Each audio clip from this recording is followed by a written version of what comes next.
교회 소식은 주보를 참고하시고요. 내일 모레부터 우리 중고등부 수련회가 있습니다. 많이 후원해 주시고 기도해 주시기를 다시 한번 부탁드립니다. 오늘 주신 말씀을 가지고 어느 길목에 있는가, 어느 길목에 있는가라는 제목으로 말씀을 전하겠습니다. 우리 옆에 계신 분에게 한번 인사하실까요? 잘 오셨습니다. 은혜 많이 받읍시다. 잘 오셨습니다. 많이 받으십시다. 귀한 전에 오신 여러분들을 다시 한번 환영합니다. 오늘 새벽에는 이곳에 들어왔을 때 그렇게 많이 따뜻하다는 느낌이 없었는데 지금은 좀 약간 따뜻하지 않으세요? 예, 이제 곧 더위가 올 것을 준비하고 있는 것 같습니다. 드디어 이제 데프리카의 느낌을 곧 체험하게 되실 것 같은데요. 제가 작년에 데프리카를 아주 변통당했습니다. 그래서 지금부터 미리 마음속에 기도로 준비하고 있는데요. 어쨌든 오늘 이 말씀을 보면 지금 사울이 마지막을 향해 가고 있습니다. 이 내용을 보면서 파멸을 향해 가고 있는 사울의 행보를 왜 이렇게 성경에서 지독하기만큼 계속 망해가는 그것을 기록했을까? 저는 그런 질문을 한번 해봤어요. 이유는 딱 한 가지입니다. 이게 사울만의 이야기는 아니라는 뜻입니다. 우리에게도 얼마든지 이렇게 여러 가지 사인이 있어요. 이제 좀 돌아와야 되는데 안 돌아와요. 그럼 또 이런 일이 있고 또 저런 일이 있고 그러다가 완전히 망하기 직전까지도 하나님은 기다려주시고 또 우리에게 어떤 징조와 사인도 보여주시고 그러시는데 사실 우리가 사울왕처럼 참 안 돌아옵니다. 여러분 사울이라고 하는 말의 히브리 말이 샤알인데요. 이 사울 샤알이라는 말의 뜻이 뭐냐? 이름이 너무 좋아요. 한번 따라해 보시겠어요? 잘 듣는 자. 잘 듣는 자. 잘 듣는 자. 이 사울이 잘 듣는 자예요. 평생 하나님의 말씀을 잘 들었다면 이 왕위는 아마 영원했을지도 모릅니다. 근데 잘 듣는 척 했는데 왕이 되는 순간부터 완전히 얼굴을 바꾸죠. 어떻게 그렇게 될 수 있을까 모르는데 처음에 시작할 때만 반짝 하더니 모든 게 지멋대로 해요. 하나님 말씀을 신탁으로 사무엘에게 엄청 많이 받았어요. 근데 그거를 딱 하나 지켜요. 딱 하나. 신접한 여인들 그리고 무당 박수들을 쫓아내는 이런 개혁 정책 하나만 하고 그 외의 모든 것들은 지 마음대로 합니다. 하나님의 말씀을 잘 안 들어요. 그래서 하나님으로부터 멀리 떠나는 사람이 두 가지 특징이 있습니다. 첫 번째가 뭐냐면요. 기다리지를 못해요. 그리고 다른 사람의 말을 안 들어요. 못 기다리니까 내 생각으로 저질러 버리는 거예요. 그리고 나서 이게 자꾸 반복되니까 괜찮지 뭐. 괜찮은 게 아니에요. 망하는 거예요. 다른 사람의 말을 듣긴 들어야 돼요. 무조건 다 들으라는 얘기가 아닙니다. 그러나 들어줘야 돼요. 들어줘야 돼요. 그게 제가 지금도 기억나는데요. 제가 어렸을 때 그 충청도 쪽에서 한 2년, 3년 정도 초등학교를 다닌 적이 있습니다. 그때 다녔던 교회 이름이 충청북도 청주에 가면은 서청주라고 해서 옛날에 대농 단지가 있었고 그 안쪽에 복대동이라고 있어요. 복대동에 복대교회라고 있고 거기에 이제 지금 많이 편찮으신데 민병옥 목사님이라고 총회장을 하신 목사님이 계셨어요. 그분 사모님이 했던 이야기가 지금도 기억납니다. 제가 그때 아주 어렸을 때인데 70년대 초등학교 시절이었는데 그때 그 사모님이 뭐라고 했던 기억을 지금 제가 기억하는 게 저희 어머니가 말씀해 주셨어요. 저한테 그러시는 거예요. 글쎄 사모님이 늘 이렇게 하신대요. 우리 그 당시에 복대교회 사모님은 유치부 아이들의 말도 경청하시더라. 그 아이들이 무슨 말을 하는지 그냥 들어주는 거예요. 애들이 뭐 유치부 애들이 뭐 얼마나 대단한 말을 했겠어요. 근데 그 말도 흘려보내지 않고 다 들어두면서 아주 작은 거 하나하나도 그걸 기억해가지고 어떻게 해요? 목회 반영을 하더라. 뭐 그런 얘기를 제가 들으면서 오늘 이 사울의 이름 샤알이는 잘 듣는 자인데 이 사울은 어른의 말도 안 듣고 선지자의 말도 안 듣고 심지어 하나님의 말도 안 들어요. 그러니 어떻게 해요? 뭐 망하지 않을 수가 없는 거. 스스로 자초한 길을 걷죠. 오늘 설교의 제목 여러분은 어느 골목에 어느 길목에 있습니까? 여러분 다른 사람의 말을 잘 들으십니까? 그러면 다른 사람 말을 잘 듣잖아요. 그러면 좀 기다릴 줄 압니다. 원래 기다릴 줄 모르는 사람이 다른 사람 말에 안 들어오고요. 다른 사람 말 안 듣는 사람이 안 기다립니다. 이게 거의 일맥상통하는데 우리는 어떤지 오늘 본문 말씀과 스토리를 보면서 우리의 삶을 점검하는 그런 은혜의 시간이 되기를 소망합니다. 여기 나오는 내용 중에서 3절 보시면 사무엘이 죽었다는 말이 나와요. 우리 1, 2절은 그 앞에 나오는 블레셋과 이제 아기스 왕과 이제 이스라엘 전투에 대한 이야기니까 그거 넘어가고 우리 3절부터 보면 3절에 아주 중요한 단어가 나와요. 3절 첫 부분 시작. 사무엘이 죽었으므로 나오죠. 죽었으므로. 이거는 이 28장이 아니라 그 전에 이미 사무엘이 죽습니다. 죽었는데 이게 한 번 더 언급됐다? 이 얘기는 무슨 얘기입니까? 이 사무엘의 죽음과 사울의 말년과 밀접한 관계가 있다는 것을 암시하는 겁니다. 그래서 라마에서 죽어가지고 슬피 울었고 사람들이 온 이스라엘이 고향 라마에 장사된 데 사울은 신접한 자와 박수를 그 땅에서 쫓아냈더라. 이게 왜 여기 갑자기 나왔을까요? 사무엘이 죽어가지고 장세 지내고 슬피 울었는데 갑자기 그가 처음에 했던 종교정책, 종교개혁정책, 신접한 자들을 무당들을 쫓아냈다. 이게 왜 나올까요? 이것과 관계되는 내용이 뒤에 이상한 내용으로 나오기 때문에 그렇습니다. 그러니까 성경의 기록은 잘 읽어보면은 엉뚱한 내용을 아무데나 막 갖다 놓지 않습니다. 굉장히 질서 있게 배치를 하고 있어요. 이런 정책을 폈던 사울이 본인이 정책을 펴면서 성공했던 신접한 자 박수, 쉽게 말하면 무당들, 점쟁이들 찾아가는 거예요. 그 사람들을 다 추방시켰어요. 멀리 보냈어요. 영업을 못하게 만든 거예요. 우리나라 안에 이런 점성술가들, 그러니까 뭐 무당 이런 사람들이 100만 명이 넘었다고 그러잖아요. 우리나라 목회자의 숫자의 한 20배 넘습니다. 엄청나게 많습니다. 지금은 더 늘었을 거예요. 코로나 시대 때 그 불안감을 극복하기 위해서. 그래서 뭐 정확한 통계는 아닙니다만은 한 150만에서 200만까지도 역술인들이 늘었다. 제가 그 개인적으로 알고 있는 사람들 한 사람 중에서 원광대학교가 불교학교인 아시죠? 이 원광대학교 교수를 하는 저보다 좀 나이가 많은 그 선배 형이 하나 있습니다. 근데 그 형이 원래는 옛날에 신학을 했거든요. 근데 나중에 본인이 불교로 넘어갔어요. 그런 독특한 사람도 있어요. 불교로 넘어가서 거기서 뭘 얘기하냐면 그 점칠 때 하는 그 달력이 있어요. 혹시 뭔지 아세요? 참고적으로 알아보세요. 만세력이라는 게 있어요. 만세력이라는 달력을 가지고서는요, 그 사람의 난시와 난 연도를 음력으로 치잖아요. 그걸 만세력으로 계산을 하는 거예요. 그러니까 모든 그 점치는 사람들은 정확히 말해서 그 형이 그러더라고요. 정확히 말해서 그 사람들은 점치는 사람은 실제 귀신 들린 사람은 전체 그 무당 중에 10% 미만이고 실제로 90%는 뭐냐 하면은 통계학이에요. 통계학. 그러니까 가능성. 그러니까 쉽게 말하면 50%는 그렇게 될 수도 있고 50%는 그렇게 안 될 수도 있는 거예요. 맞을 수도 있고 틀릴 수도 있는 거예요. 예를 들어가지고 권사님 어렸을 때 집에 감나무 있었어요? 예? 집에 감나무 있었어요? 어렸을 때? 감나무 있었어요? 없었으면 큰일 날 뻔했어요. 이래가지고 이제 점쟁이들이 막 몰아치는 거 이렇게. 이제 그 말을 누구나 할 수 있잖아. 이랬다 저랬다 하는 말. 그런 식으로 통계래, 통계.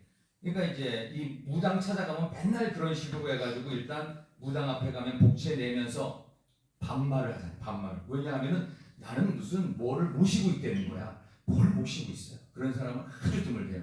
어쨌든 오늘 이 내용을 보면 여기 아주 교묘한 본문이 나와요. 11절부터 14절까지의 내용은 사탄의 장난질이고 15절에서 19절까지의 내용은 하나님이 중간에 개입하셔서 사무엘을 실제로 불러내신 장면, 이 두 가지가 묘하게 겹쳐져 있어요. 그래서 이거를 성경을 잘못 해석하시면 이 부분에 대해서 자꾸 헷갈릴 수가 있는데 어쨌든 3절 끝에 나오는 사울은 신접한 자 박수를 땅에서 쫓아냈다라고 하는 본인이 했던 정책을 뒤집는 행동을 하게 됩니다. 그게 뭐냐? 그 뒤에 한번 보시겠어요? 자, 본문의 말씀에서 우리 한번 4절 한번 보시겠습니까? 7절 보세요. 자, 사무엘상 28장 7절입니다.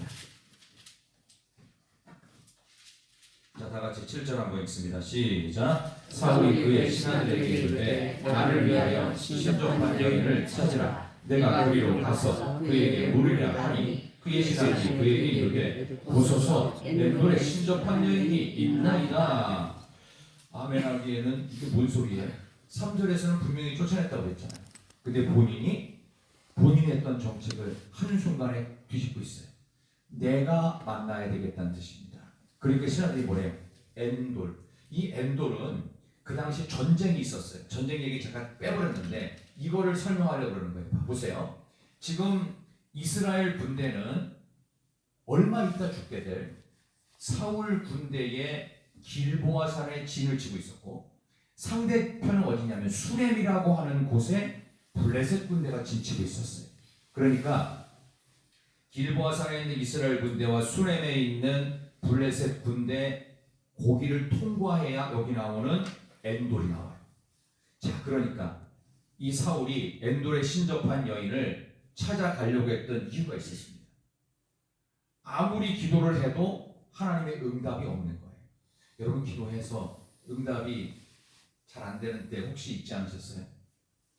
도대체 아무 느낌도 없고 기도를 맨날 똑같이 하고 그렇게 바라는데 도무지 하나님은 징조도 안 보이고 저 사람은 바뀔 생각도 안 하고 뭔가 새로워지지도 않고 뭔가 교회가 확 변하지도 않고 뭔가 갑자기 돈이 안 들어오고 뭐 연봉도 맨날 안 올라가고 점점 깎이는 것 같고 그런 뭔가 아무런 변화가 없을 때가 있습니다. 응답이 안 될 때가 있어요. 그런 이야기가 오늘 뒤에 숨겨져 있어요. 여러분, 응답이 왜 안 된다고 생각하세요? 응답이 안 되는 게 아니라 내가 원하는 응답이 안 되는 거 아니에요? 내가 원하는 방식으로, 내가 원하는 내용으로, 내가 원하는 때에 응답이 안 돼요. 내 마음대로 되는 것은 사전적 형통, 하나님의 뜻대로, 하나님의 방식으로, 하나님의 내용대로, 하나님의 때에 되는 건 어떻게 해요? 성경적 응답이요 형통입니다. 근데 우리는 사전적 형통, 사전적 응답을 기다릴 때가 더 많습니다. 누구처럼? 사울처럼. 사울왕이 지금 어떻게 하고 있는 거예요? 지금 오늘 보니까 묻고 기도하고 있는데 마음이 두렵고 크게 떨린다고 했어요. 6절에 보면 사울이 여호와께 붙잡으되 여호와께서 꿈으로도 우림으로도 선지자로도 그에게 대답하지 아니하심으로 기도해도 안 되니까 뭐해요? 본인이 쫓아냈던 무당을 찾아가겠다는 거예요.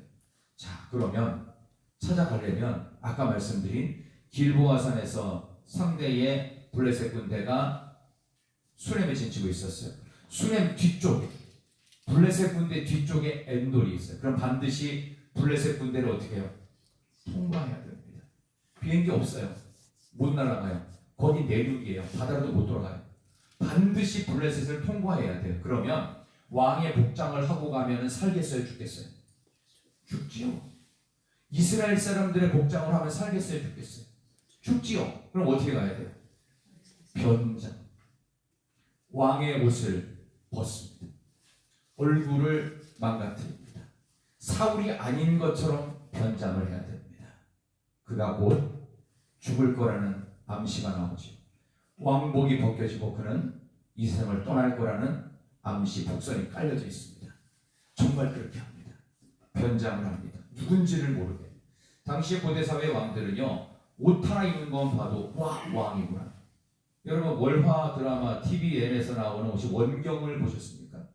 왕후 이야기, 이방원의 부인 이야기인데 뭐 그런 게 있어요. 보니까 옷이 주상전화 옷은요 용포라고 그래요. 용포죠. 이 황금 마크가 가운데도 있고 양쪽 팔에도 있더라고요. 세자저하는 한 개만 있어요. 그 다음에 대구는 아예 없어. 딱 보면 이게 대왕대비 마마인지 공주 마마인지 아니면 무슨 상궁인지 딱 나와요. 그죠? 그러니까 왕의 옷은 보면 알아요. 그러니까 반드시 변장을 해야 되는 거예요. 변장을 했지만 그게 현실이 될 줄은 아마 사울도 몰랐을 것 같아요. 여러분, 하나님과의 응답을 여러분들이 정말 소중하게 여기셔야 되는데 오늘 이 본문의 말씀에서 어떤 것으로도 여호와께 묻자오되 꿈, 우림, 선지자 대답이 없었다. 어떤 방법으로 대답이 없었다. 그런 이유가 있는 거예요. 아까 말씀드린 대로 인간적이고 사전적 형통으로 내가 원하는 때, 내가 원하는 방식으로, 그리고 내가 원하는 내용으로. 그 응답이 아니고 하나님이 원하는 때, 하나님의 방식으로, 그리고 하나님의 때에. 그래서 우리는 하나님과 나 사이에 응답을 위해서 반드시 있어야 될 하나가 필요합니다. 그게 뭘까요? 약속의 말씀입니다. 하나님께서 어떻게 응답하시는지 오늘 새벽에도 그런 말씀 드렸습니다. 예수 믿는 사람이 하나님을 사랑하게 되면은 관계가 예수와 함께 있었다고. 예수와 함께. With Jesus. 그럼 어떻게? 친밀해야 돼요. 친밀하면 뭘 좋아하는지 뭘 싫어하는지를 알아야 몰라요? 압니다. 우리 남자분 우리 아들이 뭘 좋아하고 뭘 싫어하는지 아세요? 모르세요? 알죠. 그럼 우리는 하나님이 좋아하는 게 뭔지 하나님이 싫어하는 게 뭔지를 알아야 되고 하나님이 좋아하는 걸 나도 좋아해야 되고 하나님이 싫어하는 걸 나도 싫어해야 돼요. 그래야 응답입니다. 하나님 이건 내가 원치 않는 건데 근데 하나님이 원하면은 그게 응답이에요. 이때가 아닌데 이미 다 지나버렸는데 아니요. 지금이 응답의 때예요. 바로 그런 겁니다. 하나님과 나 사이에 약속의 말씀 붙잡고 하나님 이게 진짜 응답인지 어떤 때는 응답이 아니라 엉뚱한 게 올 수도 있어요. 그럼 진짜 응답은 다른 것이기 때문에 기다려야 되는 것도 있을 수 있어요. 근데 사울은 자기 마음대로 이 조급한 마음 기다리지 않는 이 마음 가지고 옛날에 왕이 된 그 순간부터 이미 제사장의 고난을 침범했죠. 며칠 못 기다리고 조금만 더 기다려도 되는 것을 제사장의 고난을 침범해가지고 본인이 제사 드리고 나니까 바로 사무엘을 들이닥칩니다. 조금만 더 기다리지. 아니 이거 제사 안 드리고 나면 하나님이 설마 죽이시겠어요? 하나님도 안 믿고 자기 자신만을 믿었던 사울은 끝까지 똑같습니다. 기도를 할 때 응답이 없다고 생각해요. 불안하고 두려움에 떨었어요. 그러다가 결국 찾던 게 뭐예요? 무당을 찾습니다. 우리도 이러지 않으리라는 법이 없다는 사실. 제가 부목사를 했던 곳이 서울의 어디 모 장소인데 그 동네에는 한번 말씀드렸던 적이 있는 것 같은데요. 성당처럼 생긴 교회에 제가 모양이 성당처럼 생겼어요. 교회 부목사였었고 그 옆에는 교회처럼 생긴 성당이 있었어요. 그래서 세 가족이 이렇게 오는데 대개 다 성당을 거쳐서 와요. 여기가 무슨 교회니? 교회가 성당이 이렇게 직육면체로 되어 있으니 거기가 교회 같잖아요.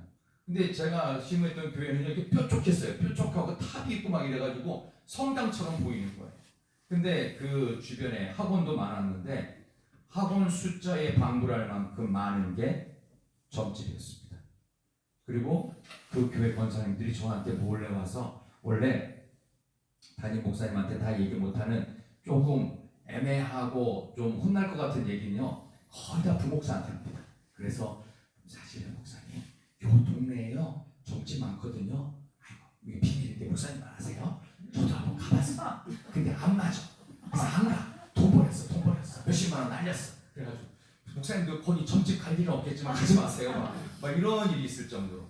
정말 그랬다니까요. 그게 뭐 거짓말이 아닌데 장사가 된다는 거예요. 왜? 교인들도 많이 온대요.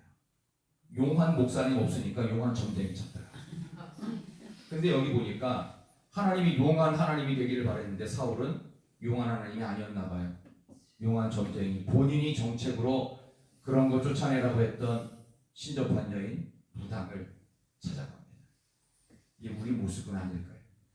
우리가 불안하면 이것도 저것도 안 되면 그때는 여기저기 가서 사람 만나서 넋두리하고 내 사연 들어달라고 사연팔이하고 그러다가 결국 기도할 기회는 잃어버리고 하나님과 나 사이에 있는 약속의 말씀은 다 버리고 인간이 했던 어떤 말, 달콤한 말, 내가 듣기를 원하는 말, 또 나를 기쁘게 해주는 말, 간신 같은 말이에요. 그거 다 올무가 되거든요.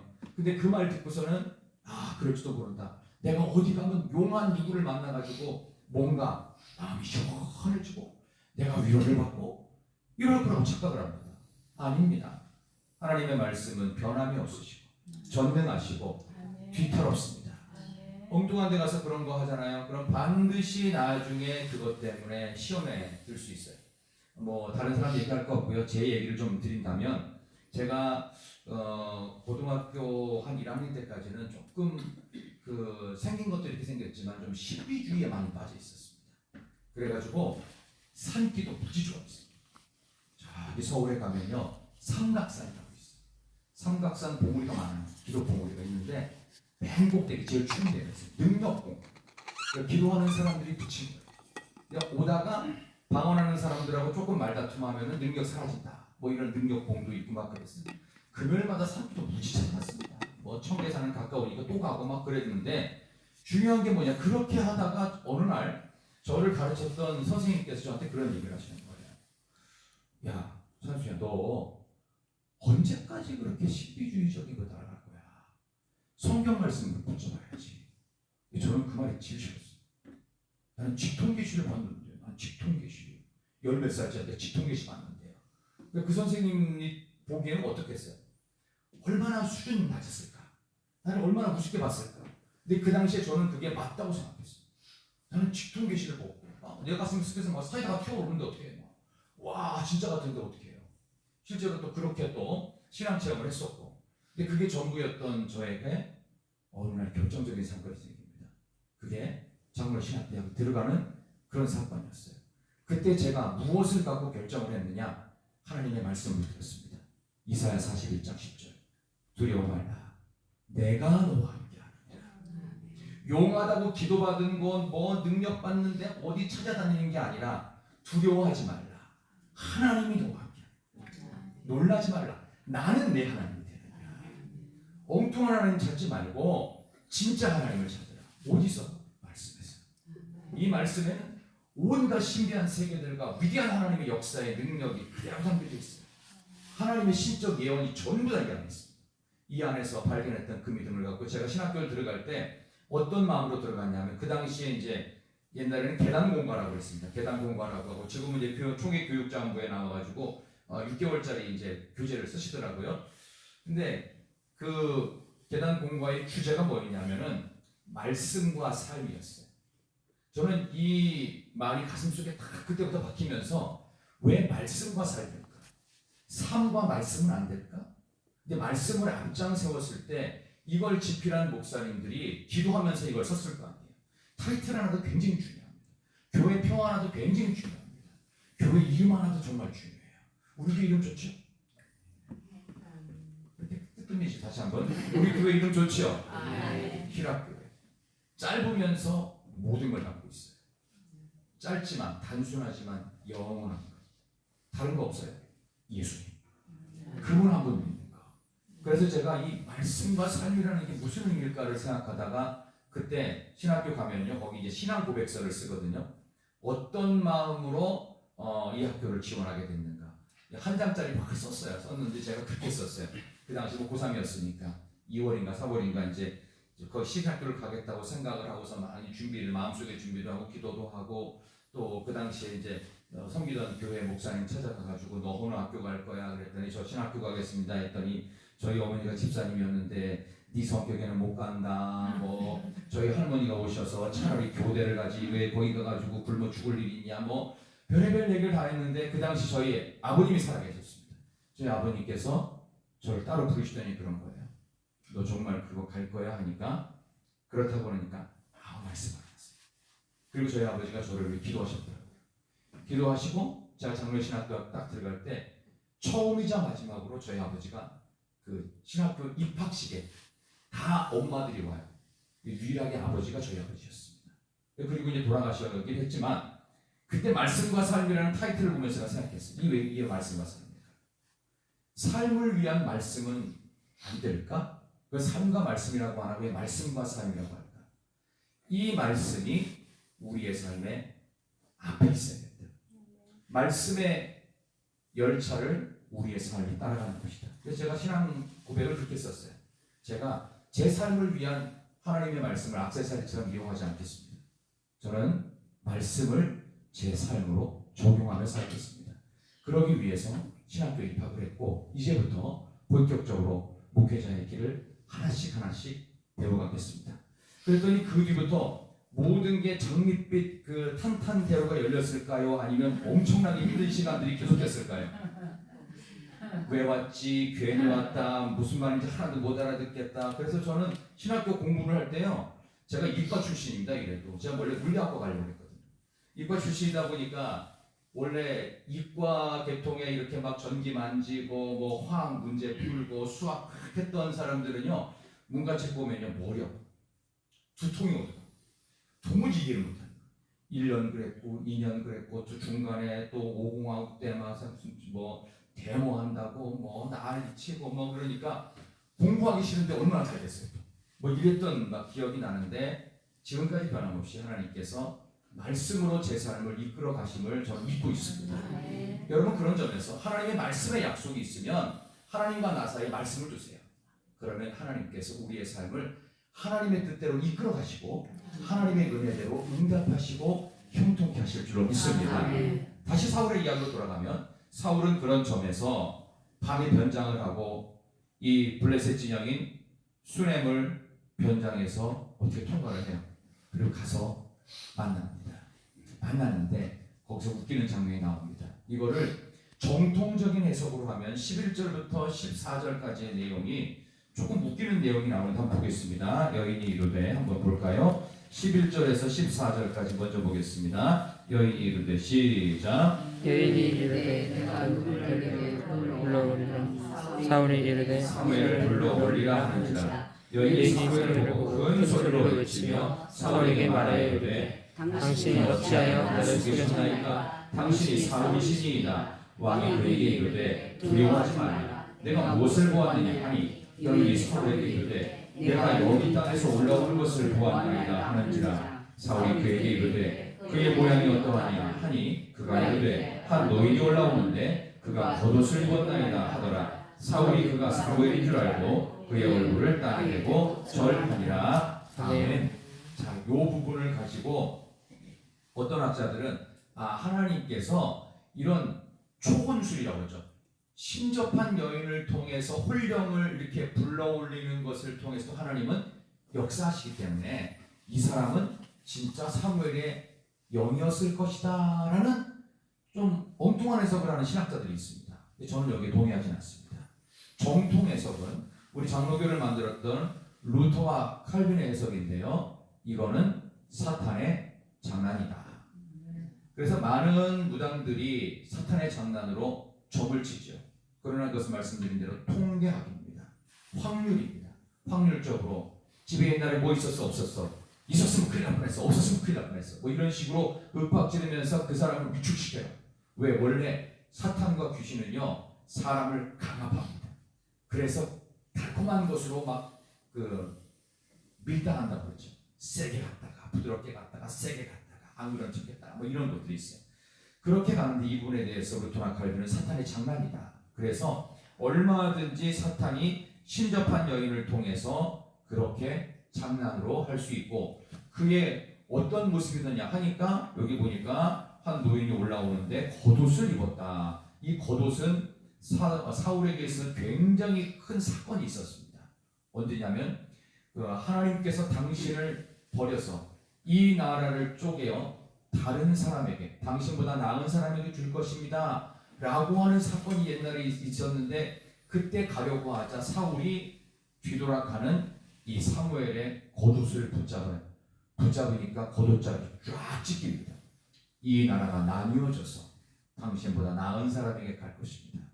그때 그 기억이 딱 떠올랐어요. 그러니까 그 겉옷 보니까 누구예요? 사무엘인 거예요. 오, 사무엘 맞다, 이런 거예요. 자, 그리고 성경에 보면 재미있는 표시가 하나 있습니다. 마크가 있어요. 15절 보세요. 14절까지는 사탄의 장난이고, 그 다음에 15절 보면은 사무엘이라는 말 앞에 점 찍혀 있죠. 성경에 보면 이렇게 까맣게 점이 하나 찍혀 있습니다. 이건 뭐냐면은 앞에 하고 내용하고는 약간 단절되고 새로운 내용이 시작할 때. 그러니까 15절에 나오는 사무엘이 사울에게 이르되 하고 14절까지의 이 내용하고는 내용이 다른 거예요. 그러니까 이게 지금 묘하게 얽혀 있는데, 여기 나오는 이 사무엘은 하나님께서 이 신접한 여인이 갑작스럽게 사탄의 어떤 장난으로 했던 그게 아니고 하나님의 강권적인 역사로 실제로 사무엘의 영을 잠시 부르신 거예요. 왜 불렀을까? 이런 초자연적인 현상이 있을 때 하나님께서 이 사울을 끝까지 사랑하시고 돌아올 기회를 주시기 위한 마지막 메시지 통촉하시는 겁니다. 그러면서 그때 했던 약속은 오늘 본문에 나오는 16절에서 19절까지 이미 했던 목소리를 청종하고 순종하는 것에 대한 과거에 했던 약속을 다시 한번 사무엘이 했던 내용을 그대로 반복합니다. 그리고 나서 맨 마지막에 어떻게 돼 있죠? 우리 19절 볼까요? 19절. 이게 참 사울에게는 청천벽력 같은 소리. 19절 시작. 여호와께서 이스라엘을 너와 함께 블레셋 사람들의 손에 넘기시리니 내일 너와 네 아들들이 나와 함께 있으리라. 여호와께서 또 이스라엘 군대를 블레셋 사람들의 손에 넘기시리라 하는지라. 아멘. 아멘 하기에는 참 슬픈 이야기입니다. 너네 나라 망해. 블레셋이 너를 반드시 이길 거야. 그럼 그 상대 나라 이긴다는 건 뭐예요? 본인은 죽는다는 겁니다. 왜냐하면 고대 사회 전쟁은요, 적군의 장수가 죽으면 끝나는 거예요. 골리앗이 다윗에 의해서 돌팔매로 죽었잖아요. 게임 끝이에요. 장군이 죽었는데 누가 장군이에요? 여기서 최고의 장군은 사울 왕이에요. 그리고 요나단을 비롯한 세 아들이 길보아 산에서 다 죽습니다. 그걸로 인해서 블레셋이 이겼다는 뜻입니다. 이 이야기를 하나님께서 사무엘의 영을 통해서 한 번 더 확인하셨습니다. 근데 기회가 없었을까요? 있는 거예요. 최후 통첩이지만 아직 일어나지 않았어요. 그러면 다시금 하나님 앞에 바짝 엎드려서 신접한 여인 물러거라. 그 자리에서 어떻게 해요? 목숨을 걸고 밤이 새고 목이 쉬더라도 하나님을 찾았어야 되는데 너무 멀리 갔어. 못 돌아오는 거예요. 이게 참 얼마나 아픈 현실인지요. 우리가 못 돌아올 때는 다 이유가 있습니다. 너무 멀리 간 거. 그러니까 잘 못 돌아와요. 그러니까 혼자의 힘으로 못 돌아와요. 이때는 누군가의 도움을 얻어야 되는데 여기 나오는 사울은 이름이 샤알이었어요. 잘 듣는 자인데 평생 남의 말 안 듣습니다. 어떻게 듣겠어요? 아무 말도 안 듣고 본인의 판단으로 하다가 이제는 점쟁이 치다가도 안 되고 사무엘 불러도 똑같은 옛날의 저주스러운 얘기 들으니까 이제는 절망하고 식음을 전폐하려고 했죠. 그랬더니 옆에 있는 신하들이 와서 또 엔돌의 신접한 년이 그러지 말고 뭐라도 먹고 가시라고. 그리고 어떻게 변장한 채로 또 이 수냄을 통과해서 자기 진영 길보하러 와야 될 거 아니에요. 그래서 처음에는 안 듣다가 옆에서 하도 먹으라고 재촉하니까 또 잘 먹고 또 와요. 잘 먹고. 그렇게 오는 인생살이 어떻게 보면 하나님의 응답은 없고 내 맘대로 했다가 응답도 못 받고 하나님도 못 만나고 엉뚱한 생각만 하다가 아무 의미 없이 시간을 낭비하는 혹시 우리의 모습은 아닐까요? 누구보다 출발이 좋았던 사울이었습니다. 그러나 가면 갈수록 점점점 그의 길은 쇠퇴의 길로 걸어갔고 말로는 비천했습니다. 그러나 우리는 처음 시작은 비천하고 별것 없고 참 누가 보기에도 아유 저 사람 저거 왜 하고 있지 라는 그런 좋은 평가 아닌 이상한 평가를 받았을지라도 나중은 그리스도와 함께 희망찬 은혜의 햇볕이 있는 새 하루를 열려면 저와 여러분 하나님과 우리 사이에 말씀의 약속을 주십시다. 그러면 하나님의 때에 하나님의 방식으로 하나님의 내용으로 우리에게 반드시 형통케 하시고 은혜 주실 줄로 믿습니다. 성경은 우리에게 똑같은 질문을 합니다. 너 어느 길에 서 있느냐? 오늘 설교 말씀 그대로입니다. 어느 길목에 있습니까? 사울의 길목에 있습니까? 다윗의 길목에 있습니까? 제발 여러분 다윗의 길에 서시기 바랍니다. 굉장히 힘든 길입니다. 우리처럼 연약했고 실수했고 죄도 참 많이 지었습니다. 그것도 씻을 수 없는 죄를 지었음에도 불구하고 다윗은 한 가지 강점이 있었으니 이런 모든 실수와 허물 중에도 하나님을 붙잡는 싸움을 단 한 번도 놓치질 않습니다. 나단 선지자가 와서 그 사람이 바로 당신이라고 하면서 공개 망신을 주고 그의 죄악을 온 나라 백성들에게 다 밝혀놓습니다. 어디 가도 부끄럽고 누구에게도 어떤 말도 할 수 없는 심각한 살인죄와 간음의 죄를 저질렀습니다. 근데 하나님께서 왕위는 그대로 유지시키십니다. 왜일까요? 창피를 당하면서도 그 일을 하는 거예요. 얼마나 괴로웠겠어요. 그러니까 얼마나 괴로웠으면 침상을 눈물로 적시면서 나는 감당할 수 없는 왕이 아니라 인간으로서도 안 될 짓을 했는데 하나님이 이 자리를 유지시키신다니 하나님 제가 뭐라고 하나님 제가 항상 하나님 앞에서 죄인된 모습 사람들 앞에 고개 못 드는 죄인이지만 하나님이 왕의 자리를 주셨으니 하나님 앞에 가는 날까지 제가 언제까지 왕의 자리를 쓸지 모르지만 하나님 시키시는 대로 하나님 하는 데까지만 하겠습니다. 이 마음을 그가 평생 가져갑니다. 이게 다윗이었습니다. 사람은 평생 철이 들어가며 산다고 합니다. 오늘 다윗의 길에 여러분들이 모두 서셔서 처음보다 끝이 더 아름다운 인생이 되셨으면 합니다. 하나님께서 여러분의 인생을 처음은 어땠을지 모르겠어요. 그러나 여러분의 마지막 모습은 다윗과 같이 하나님을 끝까지 붙드셔서 우리가 가는 그 길에 하나님과 나 사이에 계속되어지는 약속의 말씀이 있어서 때로는 나보고 하나님이 예고나 사전에 어떤 그 그림을 알려주시지 않으세요. 근데 우리 인생의 아름다운 모자이크는 퍼즐처럼 계속 맞아 들어가고 있습니다. 언제 어떻게 어디부터 맞출지 몰라요. 그럴듯하게 그림을 그려가면서 맞출지 아니면 아무 데서나 막 그림을 그려서 아니 인생이 왜 이 모양이야? 라는 생각을 할 수가 있어요. 근데 그 하나님의 계획하신 대로 가는 거예요. 그러다가 시간이 지나고 또 지나고 보니까 하나님이 나를 그렇게 인도하셨기 때문에 여기까지 왔구나. 그런 믿음의 고백을 여러분이 하게 되시리라고 믿습니다. 여러분 지금 좀 힘드십니까? 괜찮습니다. 저주가 아닙니다. 하나님이 여러분과 함께 하시는 한 여러분의 인생에는 결코 망함이 없습니다. 하나님이 여러분과 동행하시기 때문입니다. 다윗과도 함께 하셨듯이 쓸데없이 사울의 인생을 부러워하실 필요가 없습니다. 우리의 살아가는 믿음의 길은 다윗처럼 하나님을 끝까지 붙드는 싸움을 계속할 수 있기를 진심으로 축원합니다. 우리 함께 찬양하도록 하겠습니다. 우리 찬송가 384장 나의 갈 길을 다가